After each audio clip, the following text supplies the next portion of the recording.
তো ফ্রেন্ডস, এখন দেখতেই পাচ্ছ আমি গ্রামে ঢুকে গেছি।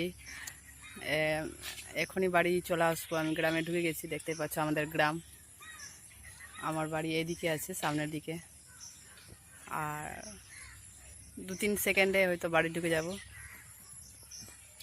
তো চলো বাড়িতে গিয়ে তোমাদের দেখাই। তো বন্ধুরা, তোমাদেরকে তো বললাম যে আমি গ্রামে ঢুকে গেছি, আমার বাড়ি চলে এসেছে। 2-3 সেকেন্ডে হয়তো চলে আসবো বাড়ি। কিন্তু বাড়ি চলে এসেছি, তো বাড়ি আসা অনেকক্ষণ হয়ে গেল। তো আমি এখন রান্না বসিয়েছি, রান্নাও কমপ্লিট হয়ে যাবে। তো তোমরা দেখতে পাচ্ছ ওখানে রান্না বসিয়েছি, রান্নাও কমপ্লিট হয়ে যাবে। কিছুক্ষণ পরে স্নান করব, স্নান টান করে খাবো, খেয়ে দিয়ে ঘুমাবো। তারপরে আজকের জন্য ভিডিও এখানেই। তোমরা ভালো থাকবে, সুস্থ থাকবে। আর ভিডিওটা যদি ভালো লাগে তাহলে লাইক, কমেন্ট, সাবস্ক্রাইব করবেন। ধন্যবাদ।